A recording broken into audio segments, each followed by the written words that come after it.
औज़ुबिल्लाहि मिनश्शैतानिर्रजीम बिस्मिल्लाहिर्रहमानिर्रहीम। Dear students, अस्सलाम वालेकुम वरहमतुल्लाहि वबरकातुहू। आज के लेक्चर में आपको वेलकम किया जाता है। आज हम फ़िज़िकल केमिस्ट्री एडीएस का जो आर्टिकल करेंगे that is the measurement of the dipole movement. हमने इससे पहले डायपोल मूवमेंट देखा और आपने इससे रिलेटेड दो आर्टिकल्स भी किए हैं जिसमें हमने इंड्यूस डायपोल मूवमेंट या इंड्यूस पोलराइजेशन को डील किया और उसके साथ हमने ओरिएंटेशन पोलराइजेशन को हमने डिस्कस किया था। तो आज हम जो है वो डायपोल मूवमेंट को मेजर करने के मेथड देखेंगे। बेसिकली 3 मेथड हैं, लेकिन आपके जो कोर्स है उसमें 2 मेथड शामिल हैं। एक मेथड आपका ये है रेफ्रैक्शन मेथड, ठीक है। इसके बाद हम दूसरा मेथड भी करेंगे। तो ये फर्स्ट मेथड है जिसको हम यहाँ पे डील करेंगे, दैट इज़ कॉल्ड रेफ्रैक्शन मेथड। आपने डायपोल मूवमेंट को रेफ्रैक्शन के मेथड के ज़रिए जो है आपने कैलकुलेट करना है। सबसे पहले हमने ये देखना है कि जो टोटल मोलराइजेशन है इट इज़ कैलकुलेटेड या it can be calculated by the dielectric constant, ठीक है जी। Total molarisation, total molar polarisation, total molar polarization is calculated by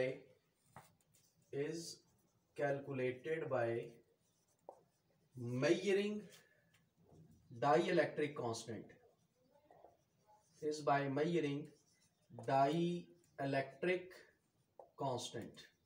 अगर आप डाइइलेक्ट्रिक कांस्टेंट को मेजर कर लेते हैं तो मोलर पोलराइजेशन आपकी कैलकुलेट करना आसान होती है।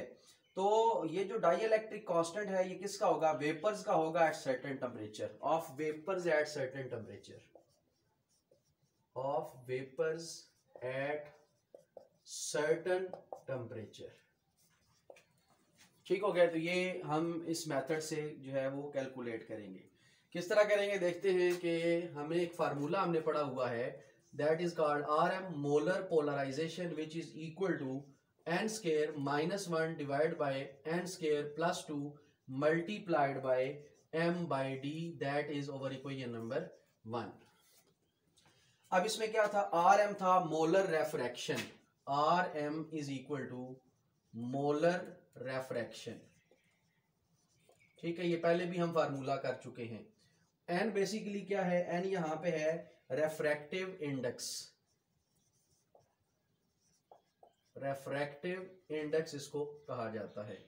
और d जो है वो यहाँ पे क्या है? d इज द डेंसिटी, और m यहाँ पे क्या है? m is the molar mass और मॉलिक्यूलर मास, ठीक हो गया जी। ये 4 चीजें इस फार्मूले के अंदर जो है वो शामिल हैं।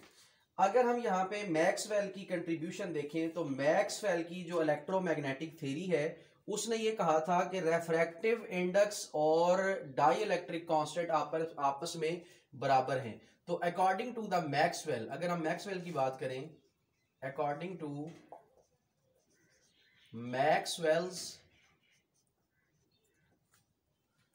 या मैक्सवेल की जो थ्योरी है उसका नाम हम देखते हैं electromagnetic theory. According to the Maxwell's electromagnetic theory, square of the refractive index, ये थ्योरी है उसकी, square of the refractive index is equal to dielectric constant, is equal to dielectric constant, ठीक है जी। दैट इज कॉल्ड एप्सिलॉन, ठीक है जी, उसके बराबर होती है। मसलन आपने इसको इस तरह लिख सकते हैं हम, n is equal to epsilon, ठीक है जी। ये मैक्सवेल की यहाँ पे कंट्रीब्यूशन है। तो जब ये वैल्यू होगी तो अब इक्वेशन 1 हमारी क्या बनेगी? Hence equation 1 become RM is equal to epsilon. n square की जगह पे सिंपल एप्सिलॉन आ जाएगा, -1 और epsilon +2 into m by d, ठीक है जी। ये आपकी एक इक्वेशन और बन जाएगी, ठीक है जी। अब आप इसको इक्वेशन नंबर A का नाम दे दें, बेशक ये आपकी इक्वेशन नंबर A आ जाएगी। अब आपने क्या किया? मोलर रेफ्रैक्शन का आपने रेफ्रैक्टिव इंडेक्स के साथ जो है वो कंपैरिजन शुरू कर दिया है। रेफ्रैक्टिव इंडेक्स को आपने जो है वो अकॉर्डिंग टू मैक्सवेल किसके बराबर कर दिया है, डाई इलेक्ट्रिक कांस्टेंट के बराबर कर दिया है। और हम अब रेफ्रैक्शन मेथड ही यहाँ पे, ये बेसिकली रेफ्रैक्शन मेथड है जिसको हम यहाँ पे इस्तेमाल कर रहे हैं। तो अब हमारे पास क्या होगा, जो नॉन पोलर मॉलिक्यूल हैं उनमें जो मोलर पोलराइजेशन है वो सारी की सारी इंड्यूस होती है। ये हम पहले भी पढ़ चुके हैं। हमने क्या कहा था, जो नॉन पोलर मॉलिक्यूल्स हैं, जिस तरह मैंने आपको पहले बताया था कि जो नॉन पोलर मॉलिक्यूल हैं, in non polar molecules all polarisation is induced, कि मोलर पोलराइजेशन जो है वो ऑल इंड्यूस होती है। Molar polarisation is all induced, molar polarisation is all induce. इसको हम डिटेल से डिस्कस कर चुके हैं। वो बेसिकली क्या था, आपका पी आई था और इसका फार्मूला हमने लिखा था पी आई का 4/3 पाई एन ए अल्फा, ठीक है। That is molar polarisation, that is all induce, उसका फार्मूला हमने ये लिखा था, ठीक है जी। अब हम क्या करते हैं, अब हम इस तरह देखते हैं कि जो ये मोलर पोलराइजेशन है, ये वाली मोलर पोलराइजेशन जाहिर बात है पी आई के बराबर है जब ऑल इंड्यूस हो जाएगी। हमने ये उस दिन भी किया था, R M is equal to P I हो जाएगा, R M is equal to P I हो जाएगा। अब हम किस तरह इसको कर सकते हैं, आर एम की वैल्यू आपने क्या निकाली है, epsilon -1 divide by epsilon +2 into m by d which is equal to 4/3 pi N A alpha. आप इसको ऐसे भी बना सकते हैं, ठीक है जी। तो ये बेसिकली आपने जो आर एम और पी आई को बराबर किया है, ये आपकी कोई ये नंबर बी हो सकती है, ठीक है। तो बेसिकली ये आपका एक्सप्रेशन था। जब नॉन पोलर मॉलिक्यूल आपने लिया है तो जितनी भी मोलर पोलराइजेशन आप ले रहे हैं तो वो सारी की सारी किसके बराबर है, वो सारी की सारी जो है वो इंड्यूस हो चुकी है, उसी को मोलर रेफ्रैक्शन भी हम जो है वो उसके बराबर करते हैं। तो R M is equal to P I हमने यहाँ पे कंसिडर कर लिया। अब हम आगे अगर फर्दर इस आर्टिकल को डील करें तो हमने एक फार्मूला पढ़ा हुआ है टोटल पोलराइजेशन का, as we know total polarisation is equal to P I plus P O. ये फार्मूला हमने पढ़ा हुआ है P I plus P O. तो पी ओ बेसिकली क्या है, ओरिएंटेड पोलराइजेशन, तो वैल्यू पुट कर सकते हैं पी एम पी आई, और पी ओ की जो वैल्यू है वो है आपकी 4 pi N A mu square divided by 9 KT, ठीक है जी। ये आपका एक एक्सप्रेशन बन जाता है। अब आपने क्या करना है, अब यहां से आप जो है वो पी आई को इधर ले आए, P M minus P I is equal to 4 pi N A mu square divided by 9 KT, ठीक है जी। ये आपका यहाँ पे एक फार्मूला बन गया। अब आपने क्या करना है, 9 KT को यहाँ पे डिवाइड हो रहा है, इधर लाके मल्टीप्लाई करा दें। 9 KT multiplied by P M minus P I is equal to 4 pi N A mu square. और म्यू यहाँ पे क्या है आप जानते हैं, that is a dipole movement, ठीक है। डायपोल मूवमेंट होती है ये, बेसिकली हम इसको यहाँ से कैलकुलेट कर सकते हैं आसानी से। और किस तरह कैलकुलेट किया जाएगा, अब ये वैल्यू यहाँ पे जो है वो आपकी आ रही है मल्टीप्लाई के साथ, ठीक है। अब यहाँ पे आके उसने जो है वो डिवाइड हो जाना है। यहाँ पे आपका फार्मूला वही रहेगा 9 KT into P M minus P I divided by 4 pi N A which is equal to mu square, ठीक है जी। ये आपका एक एक्सप्रेशन यहाँ पे बनेगा। मैं यहाँ से रेज करता हूँ बाकी ताकि हम इसको सॉल्व कर सकें। अब ये फार्मूला किस तरह इसको अरेंज हो सकता है, ऐसे mu square dipole movement square is equal to 9 KT into P M minus P I divided by 4 pi N A. तो अब हम क्या करते हैं, इसका अगर हम स्क्वायर रूट लेते हैं तो ये वैल्यू आपके बन जाएगी 9 KT P M minus P I divided by 4 pi N A पूरे का स्क्वायर रूट, ठीक है जी। एक फार्मूला आपका जो है ये बन जाएगा। अब हम क्या करते हैं, टी को सेपरेट कर देते हैं। टी टेम्परेचर जो है वो ये चेंज करता रहता है, टेम्परेचर पे ये डिपेंड करता है। अब इस तरह करते हैं कि ये वैल्यू आप साइड पे कर लेते हैं, mu is equal to 9K/4 pi N A, इसका स्क्वायर रूट अलग कर लेते हैं, ठीक है। और उसके साथ फिर हम बाकी ये वाली जो वैल्यू है इसको हम अलग कर लेते हैं। ये वैल्यू हमने अलग कर ली, P M minus P I, और टी इसका भी साथ स्क्वायर रूट टी आपने सेपरेट कर दी है। अब ये जो वैल्यू है इसका जो आंसर बनता है that is 0.0128 into P M minus P I into T और स्क्वायर रूट के साथ, that unit is Debye, ठीक है जी, इसका जो यूनिट होगा that is called Debye, ठीक है। इसको आप ऐसे भी लिख सकते हैं, ठीक है, इसको आप ऐसे भी म्यू इज इक्वल टू, अब जो पी आई है इसकी जगह पे आप ये वाला आप आंसर लिख सकते हैं, पी आई की जगह पे आर एम लिख सकते हैं, 28 into P M minus R M into T that is equal to debye. तो that is the formula to calculate the dipole movement by refraction method. तो हमने रेफ्रैक्शन मेथड से इसको कैलकुलेट की है। रेफ्रैक्शन मेथड से किस तरह कैलकुलेट की है, अगर आप गौर करें तो हमने मोलर रेफ्रैक्शन लिखा और मोलर रेफ्रैक्शन का ताल्लुक था डायपोल, उसके साथ जो हमने लिया इसका डाइलेक्ट्रिक कांस्टेंट जो हम ले रहे थे उसके साथ इसका जो है वो रिलेशन था, एन के साथ इसका रिलेशन था, रेफ्रैक्टिव इंडेक्स के साथ इसका रिलेशन था। हमने रेफ्रैक्टिव इंडेक्स को फिर डाइलेक्ट्रिक कांस्टेंट के जो है वो बराबर किया अकॉर्डिंग टू द मैक्सवेल, और बाकी को ये हम लेके आए हैं। That is the measurement of the dipole movement, ठीक है जी। ये आपका हो जाएगा रेफ्रैक्शन मेथड के जरिए। तो अब इसमें हम थोड़ी सी और चेंज कर सकते हैं, थोड़ा सा और चेंज ला सकते हैं। अगर हम इस इक्वेशन को इस्तेमाल करें, ये वाली जो इक्वेशन है हमारी, ठीक है, या आप इस इक्वेशन को ले लें, ठीक है, इस इक्वेशन को आप ले सकते हैं। ये जो इक्वेशन है हमारी, इसको मैं टिक कर देता हूं। इस इक्वेशन से आप इजीली भी जो है वो पोलर और नॉन पोलर की पोलराइजेबिलिटी निकाल सकते हैं। आप यहां पे भी लिख सकते हैं P M is equal to P I plus 4 pi N A mu square divided by 9 kt। अब आप पी आई की वैल्यू यहाँ पे पुट कर दें। पी आई की वैल्यू क्या है आपकी, आर एम वैल्यू है, ठीक है जी, plus 4 pi N A mu square divide by 9 kt। बात यही, आप एंड पे यहीं तक पहुंचेंगे, ठीक है। आप इस फार्मूले से भी डायरेक्ट निकाल सकते हैं ये डायपोल मूवमेंट। तो आप पोलराइजेशन निकाल सकते हैं पोलर और नॉन पोलर मॉलिक्यूल की।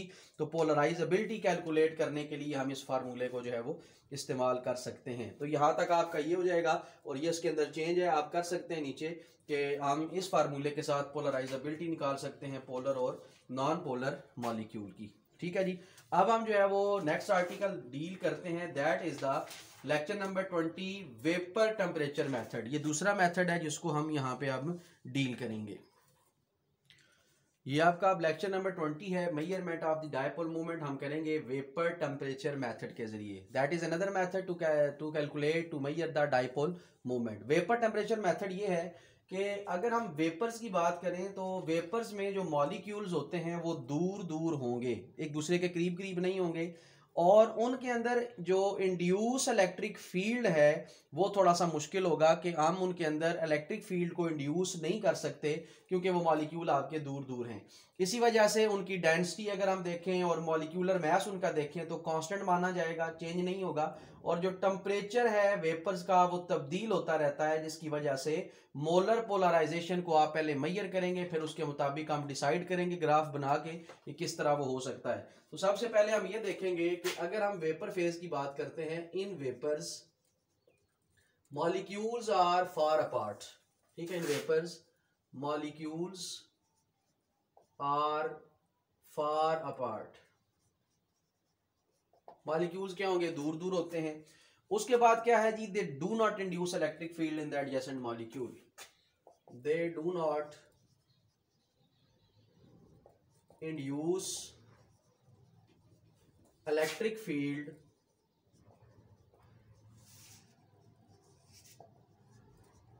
इन एडजेसेंट मॉलिक्यूल। एडजेसेंट मॉलिक्यूल में ये किसी किस्म की जो है वो इलेक्ट्रिक फील्ड जनरेट नहीं कर सकते। तो अब हम क्या करेंगे, डी और एम को क्या ले लेंगे, कांस्टेंट ले लेंगे। Therefore D and M R constant, therefore D and M R constant, उनको क्या ले लिया जाएगा, कांस्टेंट ले लिया जाएगा, ठीक है जी। डी और एम को हम कांस्टेंट लेंगे, और जो टेम्परेचर ऑफ वेपर है उसको हम चेंज करेंगे, ठीक है। Temperature of vapour is changed, temperature of vapour is changed. अब टेम्परेचर ऑफ वेपर चेंज क्यों हो रहा है, जारी बात है, टेम्परेचर प्रोवाइड करेंगे तो वेपर्स बनेंगे, और वेपर्स का बनना टेम्परेचर पे डिपेंड करता है। जितने ज्यादा वेपर्स होंगे इसका मतलब क्या है, टेम्परेचर आप ज्यादा प्रोवाइड कर रहे हैं, इसका मतलब टेम्परेचर यहाँ पे कांस्टेंट नहीं होगा, टेम्परेचर यहाँ पे वेरी करता रहेगा, टेम्परेचर चेंज होता रहेगा। temperature of the vapor is changed and total molar polarization is calculated now, and total molar polarization is calculated या can be calculated, ठीक है जी, is calculated। अब इसको कैलकुलेट कर सकते हैं। किस तरह कैलकुलेट करेंगे? फार्मूला अभी हम पढ़ के आए हैं, PM is equal to PI plus PO, ठीक है। PI का भी हमें पता है, PI का फार्मूला होता है 4/3 pi NA alpha, as it is PO का फार्मूला भी हमने लिखा था 4 pi NA mu square divide by 9K और T। अब यहाँ पे T हम सेपरेट कर देंगे क्योंकि T आपने क्या लिया था? वेरिएबल लिया था। PM is equal to 4/3 pi NA alpha plus 4/9K pi NA mu square, और T आपने अब क्या कर लिया? यहाँ पे सेपरेट कर लिया क्योंकि T अब आपका इस जगह पे वेरिएबल के तौर पे इस्तेमाल हो रहा है। तो अब हम क्या करते हैं, ग्राफ अगर प्लॉट करें between the inverse of temperature on X axis and P जो है मोलर पोलराइजेशन आपकी on the Y axis, straight line is obtained, ठीक है। अगर हम एक ग्राफ जो है वो यहाँ पे ड्रॉ करते हैं, ये आपका ग्राफ है, मसलन आपने लिया है 1/T इनवर्स ऑफ टेम्परेचर, वो इस तरफ जा रहा है, और जो PM आप ले रहे हैं वो आपका इस तरफ जो है वो मूव कर रहा है। तो अब हमारा जो ग्राफ बनेगा वो ग्राफ हमारा किस तरह का बनेगा? That is the standard line, ये आपकी स्टैंडर्ड लाइन है, ठीक है। अब जो ग्राफ बनेगा आपका, वो ग्राफ आपका इस तरह का बनेगा, यूं आपका एक ग्राफ बनेगा स्ट्रेट लाइन, और ये जो एंगल होगा आपका वो होगा आपका थीटा एंगल, ठीक है। ये एक आपका ग्राफ बन गया, ये आपका थीटा यहाँ पे बन जाएगा। और जो आपको यहाँ पे मिल रही है स्लोप सी, वो क्या होती है? आपकी पॉजिटिव स्लोप होगी। या फार्मूला देखें हम किस तरह इसका कैलकुलेट कर सकते हैं, और फार्मूले में हम जो है वो क्या चीज लगा सकते हैं। अब जरा ध्यान दीजिएगा, हमने स्लोप का फार्मूला जो पढ़ा हुआ है वो है y is equal to C plus mx, ठीक है। स्लोप निकालने का फार्मूला है y is equal to C plus mx। अब ये क्या है बेसिकली? आप देखें, y आपका ये होता है, ठीक है, इसको हम y कहते हैं, और जो आपका C होता है, C इज कॉल्ड इंटरसेप्ट, और m जो है वो उसको आप क्या कहते हैं? स्लोप कहते हैं। ये याद रखिएगा, ये आपका y भी वेरिएबल है और x भी वेरिएबल है। C को हम इंटरसेप्ट कहते हैं और m को हम क्या नाम देते हैं? स्लोप का नाम देते हैं। y इज वेरिएबल, ठीक है, y आपका वेरिएबल है जो कि डिपेंड कर रहा है x पे, ये y आपका दैट इज वेरिएबल। C आपका क्या है? इंटरसेप्ट है, और m आपका क्या है? स्लोप बनती है, और x आपका फिर क्या है? यहाँ पे वेरिएबल है, ठीक है। अब इंटरसेप्ट आपका क्या है? इंटरसेप्ट आपका ये वाला होगा, और स्लोप आपकी जो है ना, इस तरह आप कोई से 2 पॉइंट ले लें, यहाँ पे इन 2 पॉइंट्स को आप ऐसे एक्सटेंड करें, और ये जो चीज बन रही है दैट इज कॉल्ड स्लोप, ठीक है। ये आपकी स्लोप इस तरह करके हम कैलकुलेट करते हैं। बेसिकली ये मैथ का आर्टिकल है, तो हम फिलहाल इसी को फोकस करें ताकि चीज मुश्किल आपके लिए ना हो। y आपका वेरिएबल है, c आपका इंटरसेप्ट है, मतलब कांस्टेंट होगा कोई, m आपका स्लोप है, और x आपका अगेन क्या है? वेरिएबल। अब इस इक्वेशन पे गौर करें, y क्या है? यहाँ पे ये जो PM है that is a variable y, ये आपको सारा कांस्टेंट नजर आ रहा है, पाई भी कांस्टेंट, n भी कांस्टेंट, अल्फा भी कांस्टेंट, ये कांस्टेंट है, that's mean it is intercept. ये आपका इंटरसेप्ट है, और यहाँ पे ये अगेन आपकी क्या आ रही है? m स्लोप, जो कि कांस्टेंट से रिलेटेड है। ये आपका m, यहाँ पे ये स्लोप है, और ये आपका वेरिएबल है। तो इट्स मीन अब इस इक्वेशन के अंदर ये जो इक्वेशन नंबर 1 आपको दी गई है, इसमें आप जो है वो बताएंगे कि इंटरसेप्ट क्या है और स्लोप क्या है। अब हम लिखते हैं, hence intercept is equal to 4/3 pi NA alpha. ये आपकी क्या बन जाएगी? इंटरसेप्ट बन जाएगा। और अब हम स्लोप की बात करें तो स्लोप किस तरह की होगी? स्लोप अगर देखें तो स्लोप आपकी बनती है जी 4 pi NA mu square divided bye 9K। अब T नहीं लिखेंगे क्योंकि हम X को जो है वो वेरिएबल या T को वेरिएबल के तौर पे ले रहे हैं, ठीक हो गया जी। तो ये आपका जनाब एक फार्मूला बनेगा। अब हम इससे डायपोल मूवमेंट कैलकुलेट करने की कोशिश करते हैं, that is the vapour temperature method, ठीक है। आपने वेपर्स यहाँ पे जो है वो बनाने हैं, और टेम्परेचर से ही आप इसको कैलकुलेट करके ला रहे हैं। तो अब आपकी ये जो इक्वेशन नंबर A है, हम इसको सॉल्व करते हैं, तो क्या होगा? Slope multiplied by 9K which is equal to 4 pi NA mu square. अब क्या होगा? स्लोप जो है वो 9K से मल्टीप्लाई, और ये चीजें जो मल्टीप्लाई इधर लाके आप डिवाइड कर दें, 4Na is equal to mu square. और जब आपको म्यू स्केयर यहाँ से कैलकुलेट करना हो, दोनों तरफ से स्केयर रूट ले लें, slope multiplied by 9K divided by 4πNA, ये आपका स्केयर रूट के साथ आ जाएगा। ठीक हो गया जी। तो ये आपका अब एक फार्मूला बनता है। अब 9K और 4π, इसका आंसर आपको पता है, इसको सेपरेट कर लें बेशक, यहाँ पे मैं इसको लिख देता हूँ, mu is equal to 9K over 4πNA alpha, इसको NA साइड पे कर दिया, ठीक है जी, NA को यहाँ पे साइड पे कर दिया गया, और स्लोप को मैंने साइड पे कर दिया, क्योंकि स्लोप का भी हमें कोई नहीं पता कि क्या है।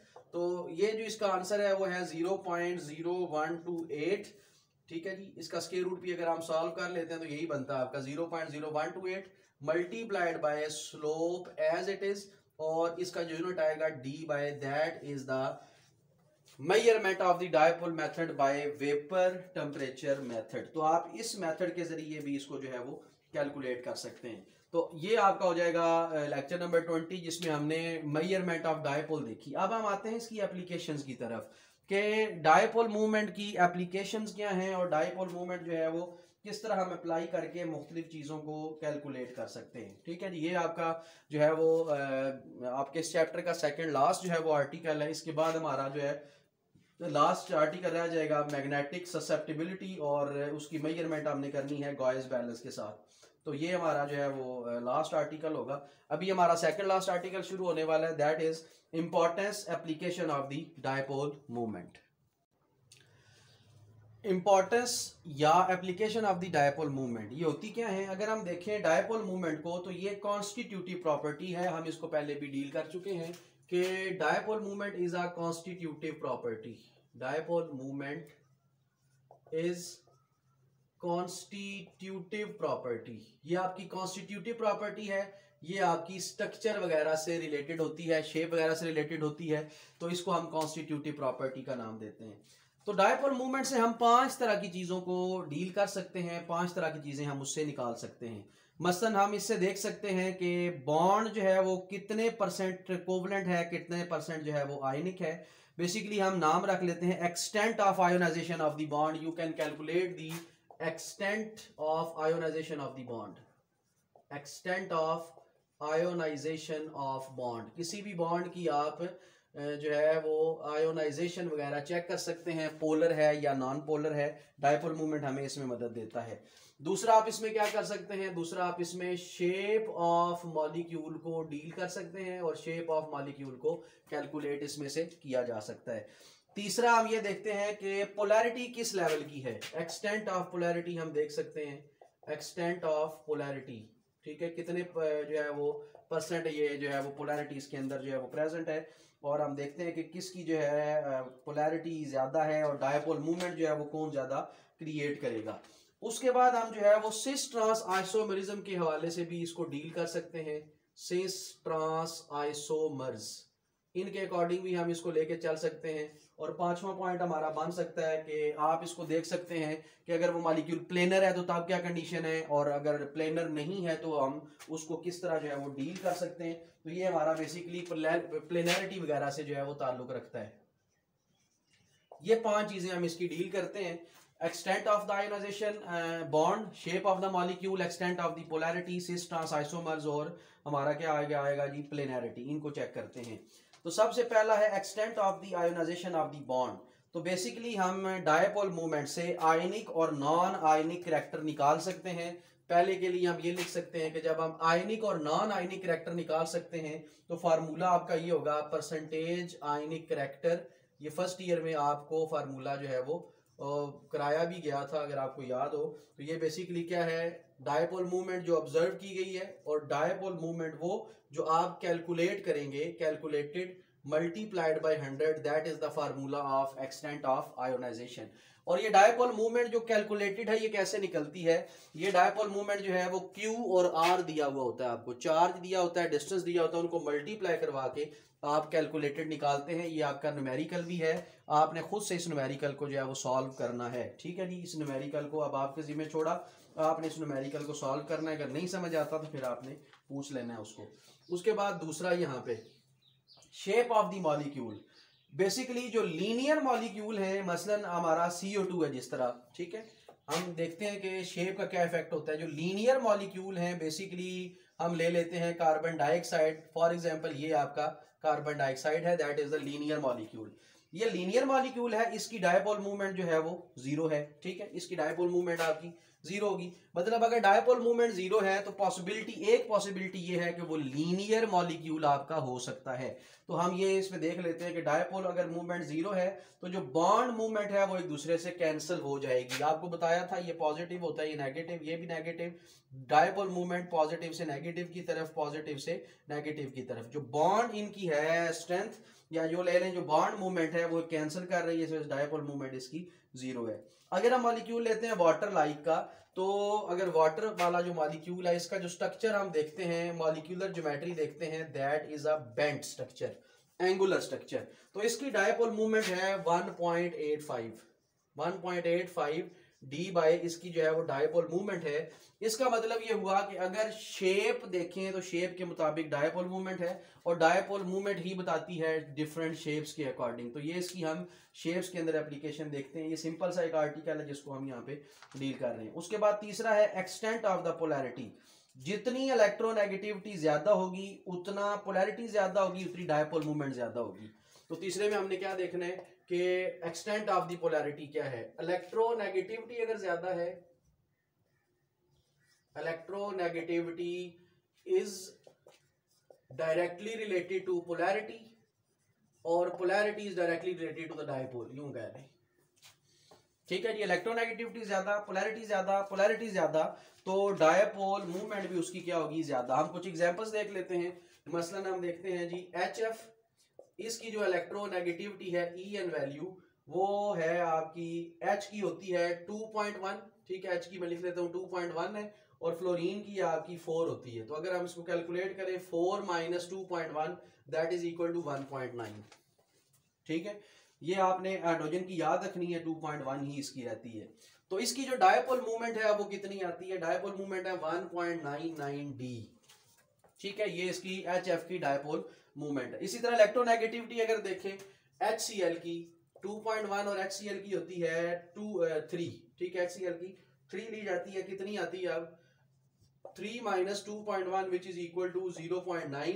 तो इसका जो आंसर आता है 1.03 डी बाई, इसकी डायपोल मूवमेंट ये है, ठीक है।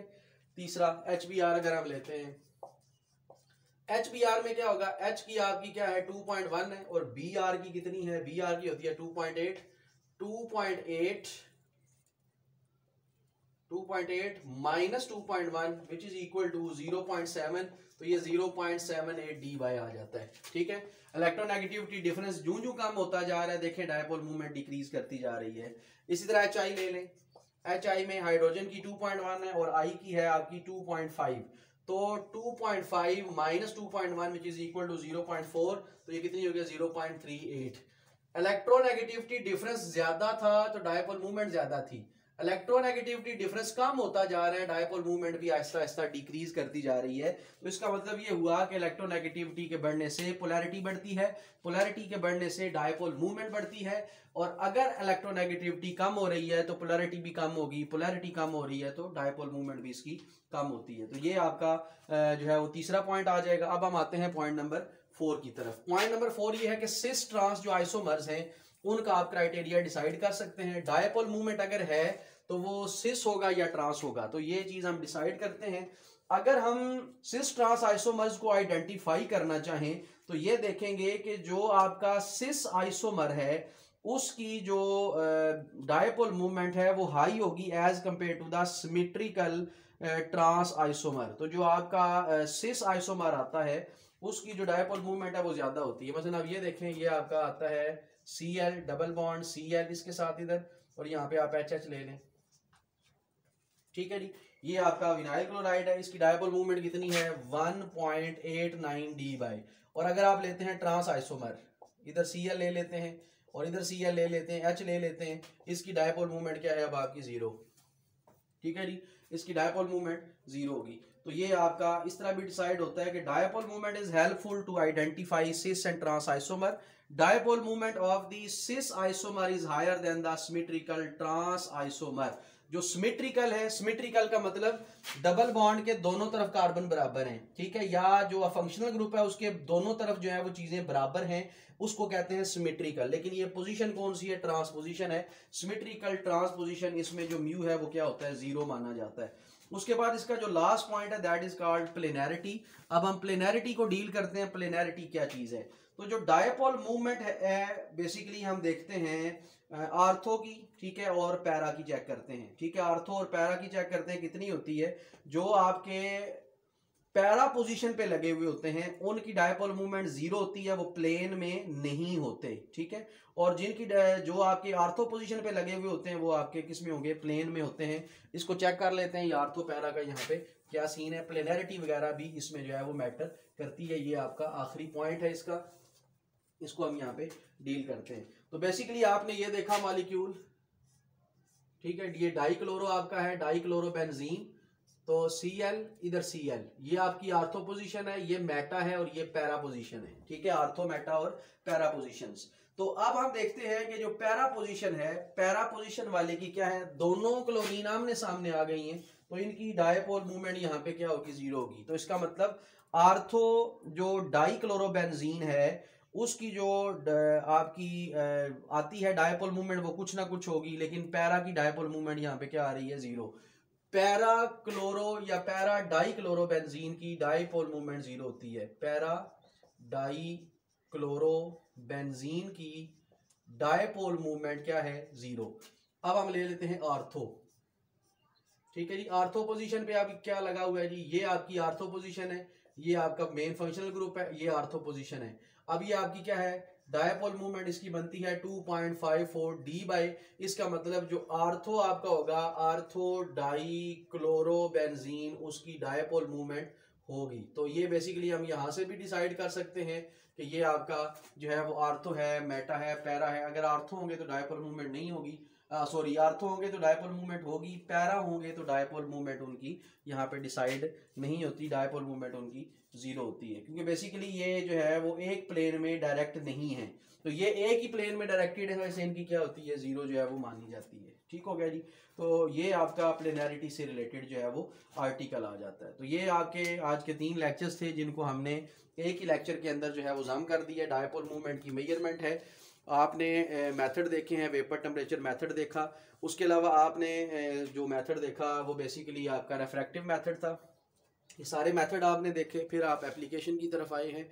तो यही सारी चीज़ें जो आपको यहाँ पे दी जाएंगी। लास्ट आर्टिकल इंशाल्लाह हम करते हैं थोड़ी देर तक, वो आपका है मैग्नेटिक ससेप्टिबिलिटी। फिर हम मैग्नेटिक ससेप्टिबिलिटी को गॉस बैलेंस के साथ जो है वो मेजर करेंगे, उसकी डेरिवेशन करेंगे, तो आपका ये चैप्टर जो है वो फाइनलाइज हो जाएगा, लिक्विड का चैप्टर आपका ख़त्म हो जाएगा। फिर हम जो है वो जो चैप्टर नंबर 1 है, इसका एक पार्ट अभी हमारा सॉलिड का रहता है, उसको हम अभी स्टॉप करेंगे। फिर हम जो है वो किसी और चैप्टर की तरफ जाते हैं ताकि हम इस काबिल हो जाएं कि यूनिवर्सिटी का कम से कम कंटेंट हमारा मुकम्मल हो जाए। तो फिजिकल का सिलेबस बहुत ज़्यादा है, बहुत ज़्यादा सिलेबस है, और अगर इसको बहुत डीपली किया जाए, अगर इस तरह तेज़ी से किया जाए, फिर तो कुछ ना कुछ कवर हो जाएगा।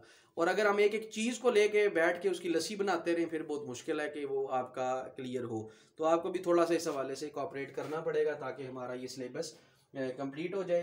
तो आज के लिए इतना ही। अल्लाह हाफिज़। अस्सलाम वालेकुम वरहमतुल्लाहि वबरकातुहू।